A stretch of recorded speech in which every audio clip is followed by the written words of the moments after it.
A therapist of 39 years just told me grief is like walking on a beach, and the wave that swamps you doesn't ask permission.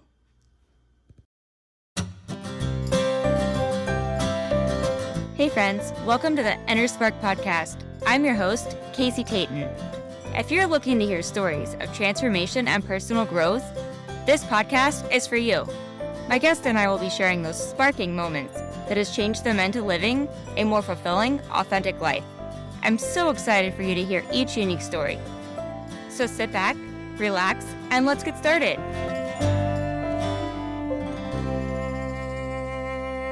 Friend, welcome back to the Inner Spark podcast. I'm your host, Casey Tayton. This is a series on grief. And today I have a very special guest with me, Terri Brown.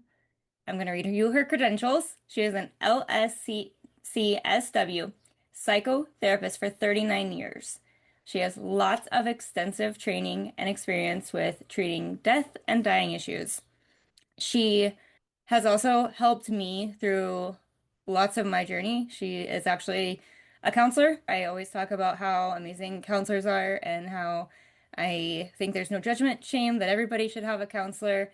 And so I asked her to come on and talk about grief with us today because I've got to experience some of her beautiful work that she is just open-heartedly, just her gift in this world is just beautiful. And so thank you, Terri, for being who you are, and welcome. Well, thank you for having me, Casey. It's a privilege to be here. Do you want to tell them any more about your big credentials? Oh. You have a big impact. You've done a lot in this world. Can you give them a little overview? Sure. So I've practiced for about 39 years. I've practiced in private practice for probably the last 25. I also sit on several critical incident teams, and that really makes up. I'll give you an example of what that comprises. I do some work for the Kroger company. And so, if there's an armed robbery or an employee death, then I will go into the store for a day or two and talk with the employees about how that has impacted them, giving them an outlet to be able to talk with someone privately. So that's part of the critical incident there. And I served for about 12 years on a critical incident team for the Department of Defense and did a lot of work with soldiers coming out of Iraq and Afghanistan in that war theater. And that was very rewarding work. It was it was a tough 12 years. I traveled a lot. And one year I was gone 32 weekends in one year. So so that was, but it was very rewarding because while I wasn't in the military, I felt like I could contribute and did something for the military people who were fighting for our freedom. Yeah, thank you. I know you've touched so many, and you're just such a blessing. That's why I wanted to bring you on. During this series, the main reason I want to do it, I know you and I have chatted about this before, about grief, the different stages of grief, and how it's just not overall talked about in our world. And so many feel so alone with going through different things that they don't feel like they can share, who to share them with, how to share them with. And I think that we've made it such a thing where people don't know how to even respond to someone who does then choose to share it. And so I really want to give people the awareness that everybody experiences grief in their life at some point, and there's all different kinds. It weighs heavy on my heart that there's so much that we could do just to allow people the space to even be aware of what grief is and then be okay talking about it. I have a question for you. If you're good at answering, how would you explain grief to somebody? What I often say to people is that grief is a process and a journey. I often say to patients that grief is very much like walking along the beach of the ocean. And keeping in mind that the ocean can be very calm and it can also be pretty raging and pretty powerful. So often when you're walking along the beach, sometimes the waves are just kind of lapping at your feet, and it doesn't, feel bad or scary, but sometimes a giant wave will swamp you and it shocks you and it scares you and you don't really know where it came from. And I use that analogy because I truly believe that that is how people often experience grief.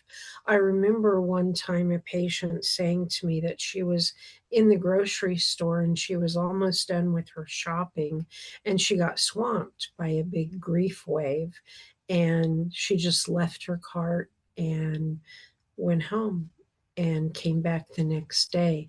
Um, which I think is that's really good insight to be able to recognize what's happening.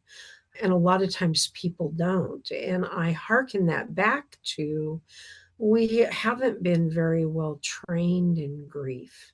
If we look at it from why don't we teach kids about grief or death and dying in the school system, a lot of teachers will say, well, we don't have time for that.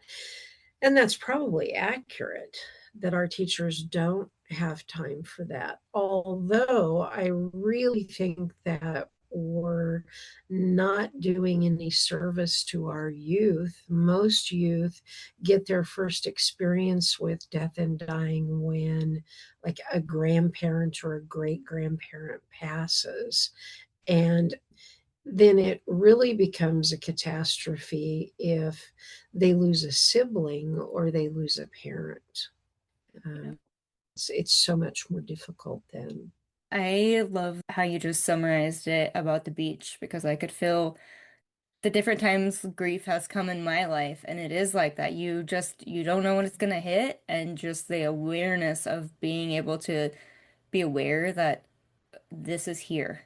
It's Mhm. happening to me, and just being able to calm yourself down, walk away, and then be able to handle it. And I think that that's huge. And I think what you just said about kids is so powerful because, the work I do with the kids in the hospital and losing kids, it's something that I knew would happen, but I don't think I really knew it was going to happen. I didn't want to I didn't want to see it was going to happen.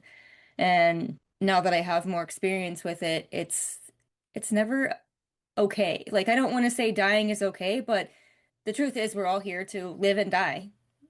And when it happens to somebody unexpected, a tragedy, losing a kid, it's never okay. There's never the right words to say. I feel like we don't know the things to say or what to do to support someone Right. going through that. And I've been learning that as I go through this of children also don't know. We teach them happy, we teach them joy, we teach them they're supposed to smile.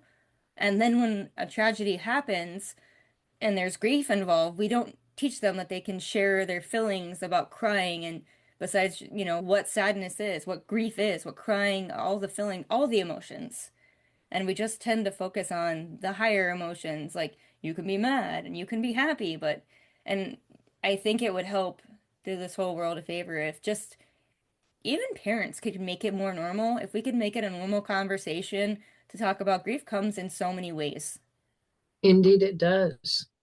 Losing a job, losing an animal. It could be moving, grieving like anything you're going through. And so then normally I think the big ways it affects us is when someone dies. Like you said, I don't even know when you say that, how do you get people to recognize when someone would come to you, like you've dealt with all these people and they're experiencing this, but yet at some point they may not know it's grief. Are there stages And or that's process? true. That's really a good point because sometimes people do have a difficult time recognizing and identifying their feelings. And so it's helpful if, especially if a therapist or counselor can kind of step in and say, this is about grief. This is grief. And I also think that if that person comes from a family or a background of where grief really wasn't talked about or it wasn't okay to talk about, then they may have just bottled it up and stuffed it, and they don't recognize it for what it is. Yeah. Do you have a process that you suggest to people to navigate their way through this? I always like to find out where people are. One thing that continues to just amaze me is I will often have people come in and they will say, well, my husband died a year ago, and my friends are telling me that I just need to move on. Or perhaps they've lost a child, and maybe a friend has said, you should have another child. I always like to get sort of a baseline of where they are. I've had people come into my office before and they lost somebody 20 years ago and they are still on square one. But what I always say to people is, this is your process. This is your journey and it's your timeline. No one gets to drive this but you, because I think people need permission to process their grief in whatever time frame that they need. Some people like to do it, like some people like to, get rid of all the clothes and all the stuff. And some people don't. They find a great deal of comfort, especially with children. Often we see that parents will keep the child's room the very same for a very long time, but that provides them comfort of, reminding them of when the child was there. So I always kind of like to get that baseline of where people are at. And then we kind of go from there. This might be a good place to kind of segue in is that while Elizabeth Kubler-Ross was certainly a pioneer in the death and dying field, she was very adamant about there being certain stages of grief, but also that people went through stages in a certain order. And what we now know more than ever is that people often can be in several stages at the same time, and they can vacillate back and forth. And it doesn't always go according to a plan. Giving people that permission, because there's still a lot of literature and information out there that talks about the stages of grief, which is accurate and correct, but there really isn't a lot out there about how to navigate all that. Yes. I love that you just brought that up because so many times when I've talked to people about grief, they're like, but I should be here and I should have, like, Right. they just assume that they should have already gone through these phases, and yet they are years out and they've never really dealt with any of it. And so it's really the permission to say you're allowed to feel your feelings and wherever you're at is okay. Like there is no timeline of you may do it in a week or a day and move on and be fine, where it may take someone 20 years. It may be with them for the rest of their life, but they just know when it's coming in and the awareness around it. Well, and we have really changed the landscape of, for many, many years, our society has had great traditions around death. Mhm. And it used to be that we had very traditional funerals, and they were really a very somber and sad time kind of for everyone. And we have gradually kind of segued into more celebrations of life. But I often caution people about, because one of the things that happens is a person dies and then the people that are left behind, they're kind of surrounded by a lot of people, relatives, friends, lots of people coming in, bringing food, wanting to talk to them. And then, you have a big celebration of life. And that can be, I think that can be a very healing thing. But then, as we often talk about, what happens after that is everybody goes home. Yes. And that's when the person is really left alone Yeah. and they face that difficulty. Yes. That's right. Yeah. So I think that we're often surrounded by all the people when everything happens. And then when people leave, they're like, oh, they were doing good. They seem to be doing okay. And they were, in a way, entertaining and their mind was busy. And so it's, were they okay? Do you know that they were okay? And people don't know the right things to say either. I don't even know how to make that a normal thing of I've tried to tell people Right. like when Right. someone says I'm sorry, like they'll say about their loss or they're lost and it's like they're not lost. The They're person's not not lost. They lost. died. Yeah, don't say they're lost. Like we know where And they are. right. And if you think about that, we have that sort of rote thing that we say of, I'm so sorry for your loss. Yes. That really kind of gets me because you're absolutely correct. The person is not lost, the person died. If you go up to someone and say, I am so sorry that your mother died, it does two things. It is super good for both of you because the person you're saying it to hears the words and you're actually saying the words, what happened? You're saying the person died, not that the person is lost. I often think about many years ago, I saw a little boy and he lost his mom and lost, there we go with that word Yeah. again. His mom died. Yes. My bad there. His mother died. And at the funeral, a woman came up to him and said, well, your mother's in heaven and God needed her more than you did. He needed an angel and he stomped on her foot. So, so when he got brought into his therapy session, his aunt, who he was living with, said, you need to tell Mrs. Brown what happened at the funeral. And, first of all, a small child can't understand that. And it's, I think, a much better thing to say would be, I'm so very sorry that your mommy died. We all miss her. Yes. But again, that comes, Casey, from we're not trained. Yeah. We're not trained.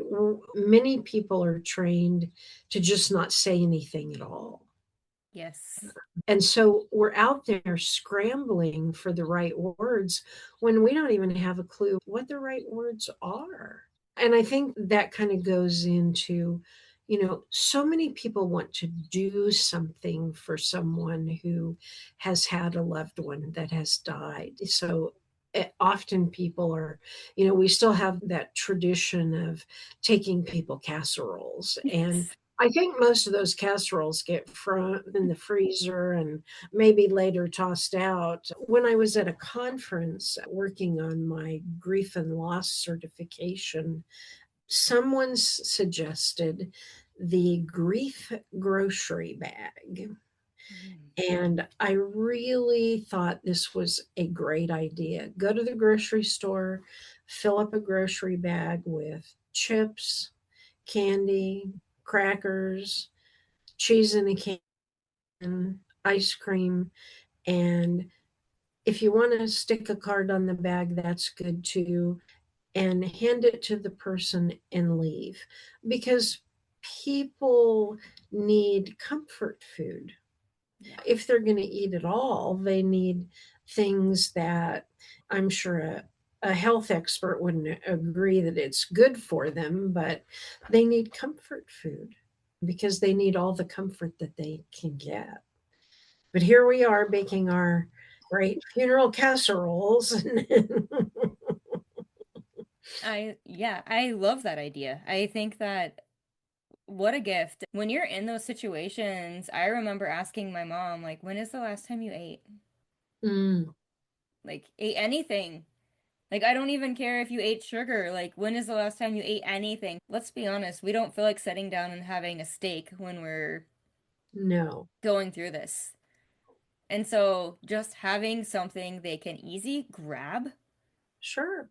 and comfort food. Like Right. they're going through the process, and there's a reason why there's comfort things we all do when we're going through phases. One thing I think that we have learned is that, and I'm not against flowers, but I think a lot of people are saying before they die that, I don't want people spending a bunch of money on flowers that are just going to die. I want people donating to a specific cause. And I really like that a Mhm. lot because it honors the person that died. It honors their wishes about something that was meaningful and important to them and helps, I think, kind of leave their legacy. Yes, flowers are beautiful, They but are. they're going to die, or a family member who's not feeling the best is now going to be forced to take care of these flowers, plants, and I've watched Right. people like a whole room get full of flowers, and you're like, who's gonna take all those flowers home, and what's gonna Right. happen to them in a day? Like they may look beautiful in here, and if that's a person's wish to have a room of flowers, that's great, but I don't think so many now these days, you don't need to send flowers. There's a way to leave a legacy Hmm. and their Hmm. name that means something important to them. What did they love? What did they value? Right. Right. Yeah. I think, of course, it's so much more difficult when a child dies because not only do we not have any training for that, it really goes against that unwritten rule that your kids are not supposed to die before you do, and you're never supposed to have to bury your own child. So I think that those are really uncharted waters. And oftentimes, and I'm sure you know much more about this than I do, oftentimes there's a lot more, it's a much more intensive fight. If somebody's 96 and they're not doing well, it's much more likely that we're going to call in hospice and we're going to let them die peacefully and say that they lived a good life. With children, we never give up hope, ever. So it's very difficult for people to join that journey of when the child is in the process of dying.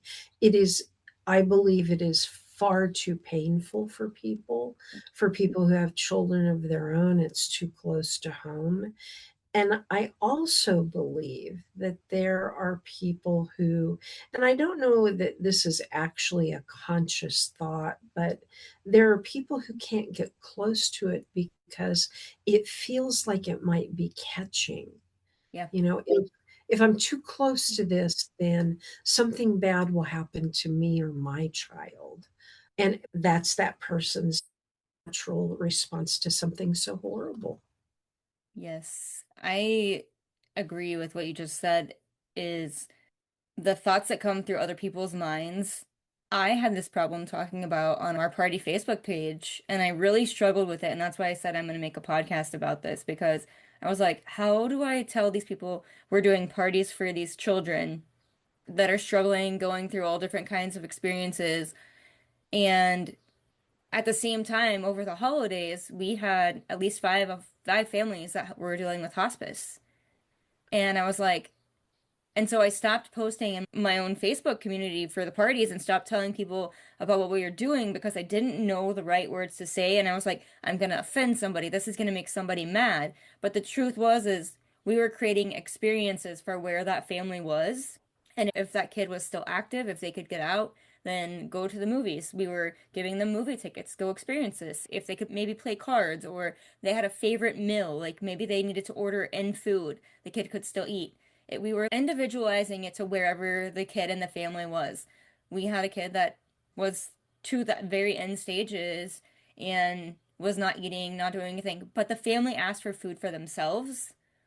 They didn't want to cook, they didn't want to think, and it was like I was like, "Can you be specific? Where do you like? Do you want fast food?" And they were able to say, "Just some Chick-fil-A would be great. Some little nuggets we have, so a little bit of something to grab and eat. We don't have to sit down and like eat. We can choose to if we want to, but we also don't have to, and we just have it available. And we also looked at the sibling and said, has anyone done anything for the sibling? And it was like, no, no one's really, they're kind of just going through the process too in their own little mind, and we don't even know what's going through a little mind looking at their sibling dying. And so we took the sibling a gift to let them know, because everyone's showering the child that's passing away and not saying, oh, your sister is going to be the one here, left here, and still have all these thoughts and emotions going through their head. And we took a gift for the sister. And I didn't know how to tell people on the party page that we were doing that. I was like, this is going to make what this good thing we're doing bad. And I had talked to people about it, and some people were like, I don't want to hear about it. I don't want to hear about it. And so I was like, whoa, I can't even talk about, like, we're doing something good. Like, these are the last memories. Because I do have experiences where years later now they look back and they're like, thank you for giving my daughter her last 16th birthday. They didn't know at the time it was going to be her last birthday. Neither did we. It seemed to be okay, just struggling a little bit. And, that was her last birthday, and the last birthday they get to remember with their daughter. And now they can reach out to us and say, thank you for that moment. And so it's a little bit easier to say that, thank you for that moment now. But when it's happening, it's harder to tell the story of, we have this family that needs this. And some people are very willing, and they're like, okay, what can we do? How Right. can we support them? And then there's the people who are like, I don't want to hear about it. Like, your kid is not going to get, it's not a cold or something that, Right. it's not contagious. But think about that if you haven't been trained to talk about it, Yes. then it's too frightening. It's catastrophic, and you don't want to get close to it because you don't know what to do with it. You don't know how to process it. Mm-hmm. And certainly, I mean, take a look at our world. Bad things happen every day, all the time. Mm-hmm. Um, but, I also often say to people, you know, watch how much news you're watching, because we have to be careful about what we expose ourselves to. So there are people who simply do not have the tools, and they just don't have that experience and ability to face something that is so frightening and so scary. Yes, all the things. I'm like, yes, yes, yes. Yeah, All the yeah. things. It is scary. And for me, it's like, how can I support you? And I usually say to them, I'm here if you need anything. But I think there's a catch when you say that to people. When I say that, I'm opening myself up to tell them I'm here to listen. And I've learned that going through this. I'm here to listen to what you have to say. If you want to talk, I'm here for that. If you don't, I'm just here to like maybe drop something off to you. Or Mhm. I'm just here to reach out and say, I'm acknowledging what's happening and I'm holding space for you if you need that. And I don't think that people realize, I have people that want to ask, well, did they do this? Did they try this? Is this? And I'm like, no, no, no, no. Those things don't matter. We separate ourselves from the situation and we say, how can we be of support? Right, right. And so you're right. Our pat response is, well, if you need anything, let me know. Hmm. You know, as fast as we can say that and get out of And run. there, Yeah. right, and run. Yes. And so if you really want to help, you have to let the person know that I am available and I am willing to take this journey with you. I know it won't be easy. I know it could get ugly, but I'm willing to take the journey. So if you really let people know, then they hear that very differently. They hear that as, oh, wow, I could call this person. If I really needed to, I could call this person. Because sometimes when somebody's going through a really tough time, they don't need someone to have an in-depth conversation. They might need somebody to just call and talk about the weather, or hey, I saw this funny thing on TV and thought about you, or just something that is, since what they're going through is definitely off the charts in terms of normal, they just need some normal talk. Yes, those are powerful points of we don't have to dismiss it, what's going on. And you can Right. also kind of, if you truly know a person, you can kind of gauge where a person is at. If Oh, I think sure. it's being Sure. open to knowing the person and then also not running away if you say I'm going to be there because people will say, I'm here for you if you need anything, and then they're out the door. Right. They're just saying it to be nice. So I think it's a public announcement. Like, if you're saying it to be nice, please stop saying those things. If you really mean it with sincere, if you really want to just sit with someone, and I say you sit with no judgment. You sit with listening ears of no judgment and support if someone asks you to sit with them. If that's too hard, then I think it's much better to say to the person, here's what I can do. I can do this and I can do this, and I just can't do that. But Yeah. then you're letting them know very clearly, this is what I can do. I think that's good. That's good for both parties. Yeah, I think it allows people to be able to know I can ask this person and that person is not comfortable. And when you're sitting in an odd situation, uncomfortable, odd for you, whatever is going through your head, it's not making them any better because everybody can feel tension. Sure, sure.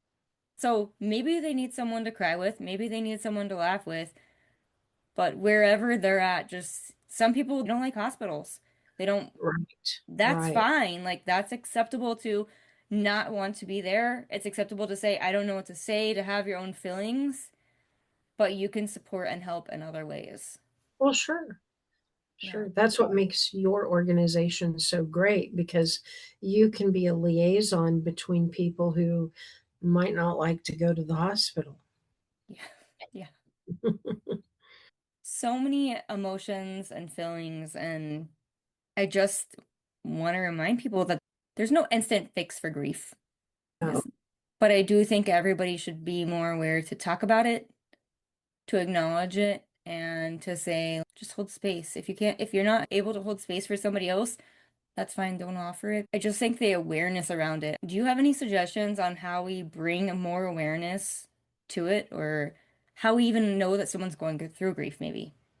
I certainly think that sometimes there are some obvious signs, but often what we see in someone who is sort of encompassed by grief is they're depressed, they're anxious, they might not want to leave their house, they used to hang out with people and now they don't.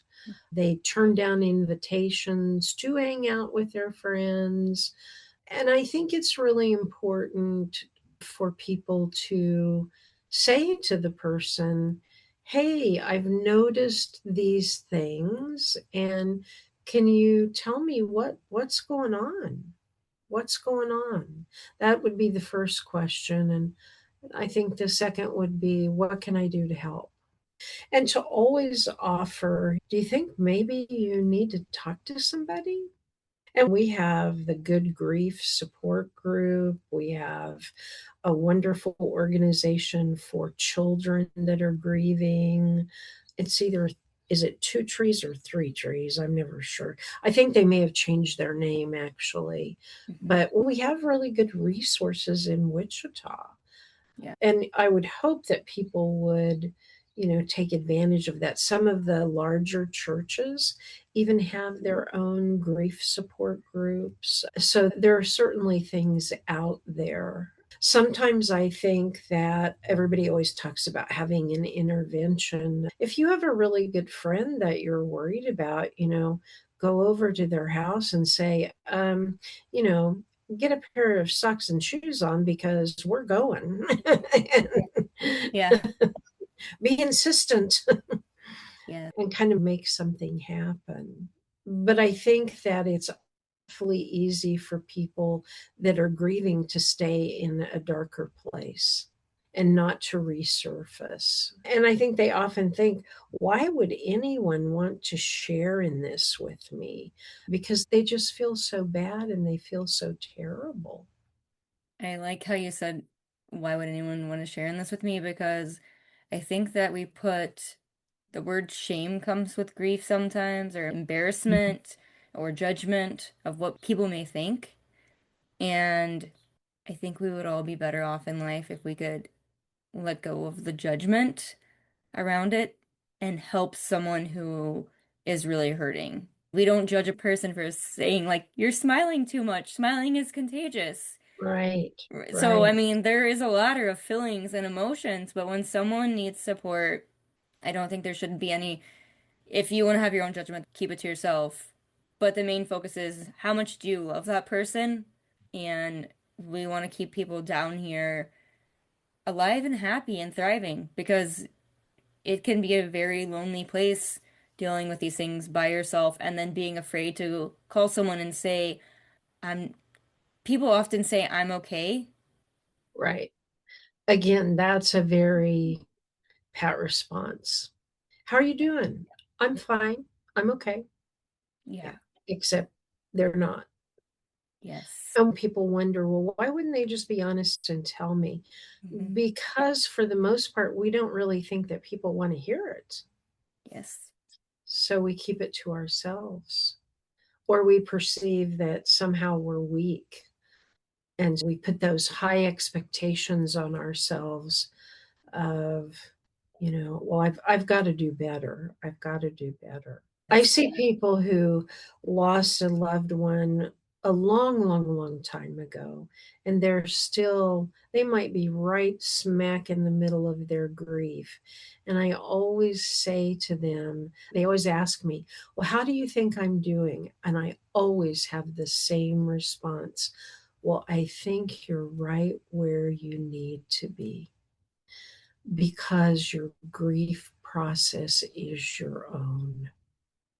It doesn't belong to anybody else. Nobody else gets to tell you how to do it. Nobody else gets to say this is the timetable. And some people truly do. They truly do grieve forever. And we even see sometimes where one spouse dies and very quickly the other spouse dies because their grief is just so intense. And as you know, people are tremendously powerful about when they die. Yes. Very strong feelings on that one. Yes. Yeah, yeah, Been through that. right. Haven't, yeah, I think Yes. haven't we all? Yeah. Yeah. Yeah. Yeah, I just thank you for coming on and saying what you said. And thank you for all your service that you've done as I've been working myself through this. And obviously, I've come to you and said, I don't know what to do, as things have come up with my own family, my own life, my own feelings, or even things that have happened 10 years ago, even with like my health journey on moving through. That is a grief process too, of, absolutely. yeah. And sometimes you don't know how to explain when those things hit you. But I think it's just really important to make sure that it's not embarrassment to say that I need help. And Right. Yeah. I'm like the one person that says everybody should have a counselor. Everybody should have someone besides their family that they talk to with no judgment that can look you in the eye and honestly give you feedback. Right. I think for the most part, it's really not going to hurt you and hopefully will only help you. And that's a good point about the health issues. I've spent many years seeing terminally ill cancer patients and helping them through that last part of their life journey. And that too is such a grief process, being ill. And I have a number of people I see that have chronic illnesses. Again, lots of grief about, I have this disease, I can't do this, I can't do that, I won't ever be able to do this. A lot of grief. I am just grateful that they have you to express that to and for every person out there that can hold the space for this because it's not for everybody, and you have definitely done so much training and work to be able to protect your own self and not go home with all of it on you as well. because it's a lot when people just share everything on you, dump all their emotions and all their feelings, and you're able to give them feedback and then also not carry it with you. It does take some practice Yeah. to do that. Yes, so thank you for going through all the trainings and all the education you have and all the experience you have because it's a lot. And I just want to make it okay for people to talk about, people to say, I'm hurting, and for people to not be scared. Right, right, I was actually looking, I don't normally scroll, but I do have families that I follow, and their child is going through the process right now of passing away. They're in a different state, but I've followed this kid, and I followed another one, another girl too, that passed away, and hers was a really long journey on hospice. And so that's like passing away when the time is right for you. There's no on some of right, these journeys. So it could be a year, it could be 6 months, like it could be days. Like we don't right, ever know.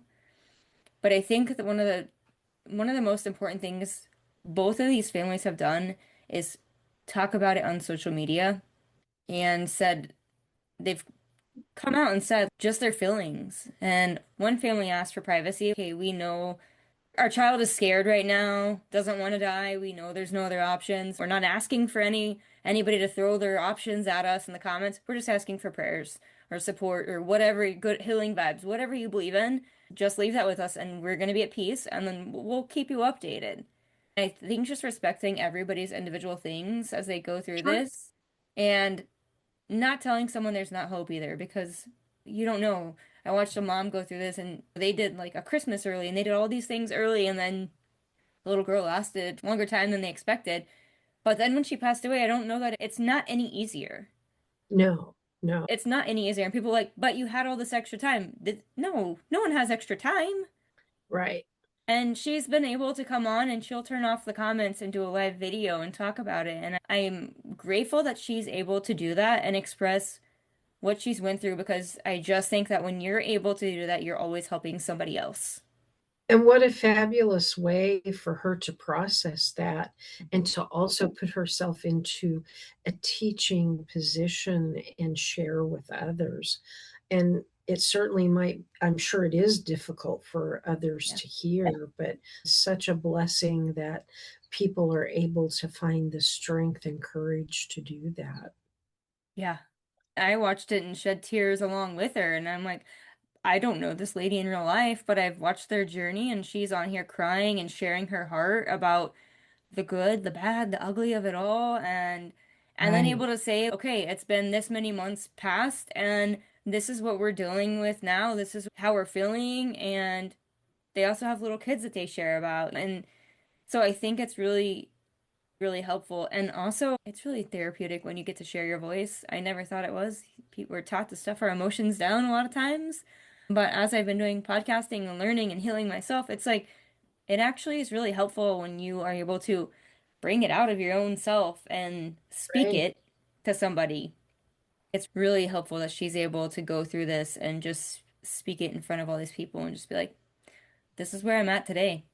Tomorrow I may not be in the same place, and that's okay. Absolutely. Absolutely. When I talk about grief, I say that it's such a heavy topic, and I don't want these podcasts to be sad. Right. So if you could say something like grief and happiness can be in the same, do you believe that? I do. Well, think about the stages of grief. I Yes. mean, people can be in all the stages at the same time. They can be zipping back and forth between them, and they can pop over into euphoria and happiness. And then sometimes they'll catch themselves and think, "Wait a second, so and so just died, and here I am happy. I've got to get back to the sadness." And to really understand that it's okay to grab onto a little happiness. Or I often say to people that, humor truly is some of our very best medicine.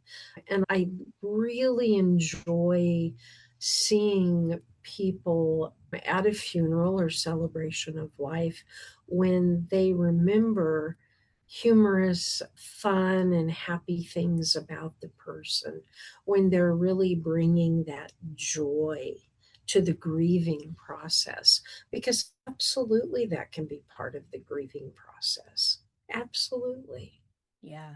I want to thank you for saying that because I don't want to end these sad. I want to end them with how can we make this like grief is a low vibration, but there can also be high vibrations. I interviewed another guest about grief and he told the story about his dad and a memory he had about grieving and how at the time it was as a kid he didn't get it, but now he knew it was like tough love. And so I think that's just powerful. Like now he gets to laugh about it. Yeah, absolutely. Absolutely. And and that's why it's so important to talk about the people that we've lost because Yeah. we're keeping their memories alive Hmm. and we're processing that grief and we're doing it in a way that isn't just all tears and sadness. You were talking about your other guest and their dad. Hmm. When my dad died from lung cancer, and he was diagnosed many years ago, but he was diagnosed in August and died the following February. He didn't really die from cancer, he died from the chemo. Hmm. Because the chemo was just too difficult for him to endure. But right before people die, their body temperatures go up. And so he got really hot and he took off all of his clothes. I'll never forget this. He looked at me and he said, "Do you think it's going to matter when I get to heaven? Do you think God will care if I'm naked?" I said, "No, Daddy, I don't think it'll matter." But we laugh about that now and we remember him well. That's what I always tell people. Remember your loved ones well, celebrate them. Yes. Thank you for sharing that story. Oh, you're welcome. I love when people put their personal touch on it as this is what I've experienced and this is what we remember and this is how we still bring it to life. I think that's the other important thing is to remember them. Like just because they're in heaven or whatever your beliefs are, they're not with us here anymore, but we can still remember them. Absolutely. Yeah. And I really encourage people to continue to talk to them because Yes. I think that's super good in the grief process to continue to have that conversation. When I'm working on a project, my dad was an engineer. So when I'm working on a project and figure it out, and I'm saying, "Well, Dad, I certainly wish you were here now because I can't figure this out." Yes. I thank you for sharing that as well. I think those are You're very important things. welcome. I want to thank you for being here. If you could leave them with a piece of advice, do you have some parting words? I do. Don't shy away from your grief process. Dive in and feel it and experience it and let it come and let it go. Because if you put it off, then it's going to sneak up and really get you down the road, and it's going to be much more difficult. So don't be afraid of it. Dive in and take that walk by the beach. And when that big wave swamps you, at least you'll know, oh, yeah, that's what this is. This is a big wave of grief. And get yourself a towel and dry yourself off and continue your walk. Thank you so much for just coming and Welcome. talking about this with Oh, you're us. welcome. It's my pleasure. And what a blessing to have people like you, Casey, who are getting the word out. Thank you. I received that. We're changing the world one voice at a time, and That's right. today is the day we start making the change. So thank you. You're welcome. Thank you for tuning in to another episode. I hope today's story inspired you to embrace your own journey of growth and change. Remember, transformation isn't always easy, but it's always worth it. If you enjoyed this episode, be sure to subscribe, share it with a friend, and leave a review. If you found something that sparked you in this episode and may spark a friend, I encourage you to go share it with them. If you have your own story you would like to share, I would love to hear it, so please reach out to me. Until next time, friends, go have some fun and let those sparks fly.